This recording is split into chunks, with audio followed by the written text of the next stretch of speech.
Then it says Taddure Tadvantike. Taddure Tadvantike means it is far and it is near. See, we often talk of spiritual journey. You say, I'm in a spiritual journey, and someday I will realize. You talk of a journey in terms of time, talk of it in terms of some kind of movement. But the thing is, it is not actually a movement in time. It doesn't happen to you because you moved in time. It doesn't happen to you because you moved in space. It doesn't happen to you because you moved in knowledge. It happens to you because you moved in intensity, because you moved in liveliness. So again, there is some kind of irony here, paradox here. Spiritual pursuit can be talked of as a distanceless journey, but at the same time, it is some kind of journey. Because it is only when you hit the peak of your intensity do you realize the timeless throbbing in your heart. This I have gone into in detail in the book. I'll not go into very much detail, but I will point out one thing. In your deep sleep, liveliness was very less.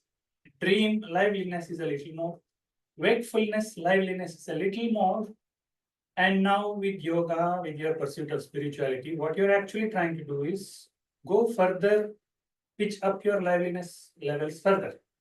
From wakefulness, you want to go towards meditativeness, towards sattva. So now it gives you the impression of some kind of linear movement, low intensity, medium intensity, higher intensity, then it will be over. It gives you the impression of a linear movement, but that is not fully capturing truth. Intensity-wise, deep sleep is the lowest, dream is higher, wakefulness is higher, and you're trying to go further high. I'm putting it like this. But you can talk of the same thing in the reverse way also.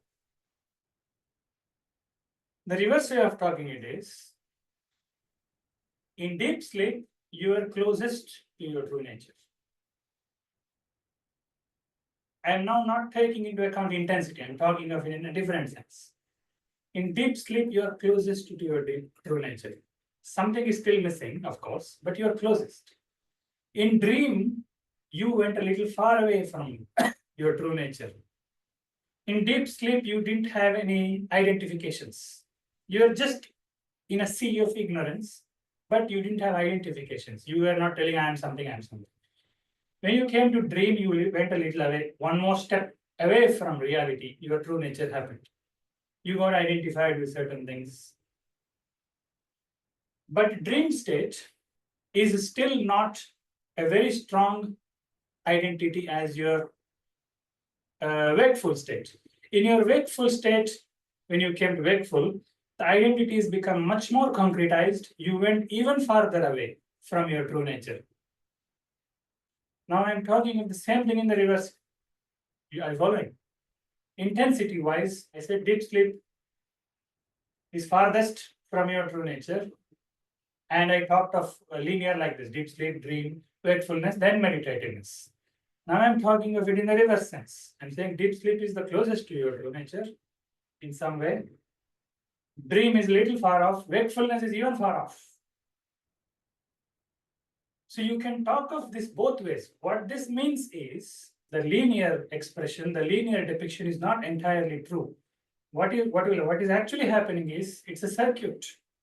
The circuit means an electrical circuit. The source point is the battery. Electrons start from there. They go away from the source, go away from the source. At some point, they will start moving towards the source and come back to the source. The source point is the same. But there is a world of a difference. They have traveled and they have come to the end point. Similarly, when you go through the circuit, there are various cycles again, various levels of cycles. Simplest way of understanding is your day. You came out of deep sleep, came to wakefulness. And if you pitched it up further, meditativeness, it will come back to the source. But now with a world of a difference, you are not entering it in, you are not falling asleep, you are falling awake. you're falling again. There is something same between that sleep, deep sleep, and this meditativeness. Both have fallen, but both are different also. There you are falling asleep, here you will be falling awake. So it is a circuit. You can talk of the spiritual pursuit in terms of a circuit of intensity. Literally, you didn't travel anywhere, you just came back to the same point. There is no journey happening, but journey is happening in another sense. In terms of intensity, some journey happened. So both are true. Again, paradox. Spiritual journey is also true. No journey is also true. Both are true. And therefore, if you consider only one of these paradoxical facets, then it will lead to misapprehensions. For example, in spiritual forums, they usually talk of transcendence. But that word would give the impression of something far off, of you having to cross over something to reach it. And that would be wrong. At the same time, some others only talk of there being no distance, no journey, and ask you to give up all efforts. That would also be problematic because although it is distanceless, to realize it for yourself, you still have to do something in terms of your intensity levels. So to mitigate this issue, I coined a new word in my book, Inscendence. In spirituality, you don't ascend, descend, or transcend, but you inscend. This word is an attempt to capture both the facets at once. That what you seek is at no distance from you, but at the same time, you do have to do something to realize it for yourself. You need to muster the inward intensity necessary to dissolve the tremendous amount of muck covering the core truth about yourself. Why I am telling you all this is, why I am repeating such things. Wherever you see, you can see that intellect cannot say this way or that way. It cannot. Any way you say will be wrong. If I say this way, you will say, oh, you can say this way also. Both can be said. And that is what the Upanishad tries to do very, very poetically. I would say in those days, for this Isha Upanishad, there probably originally there was a very detailed exposition which is now lost.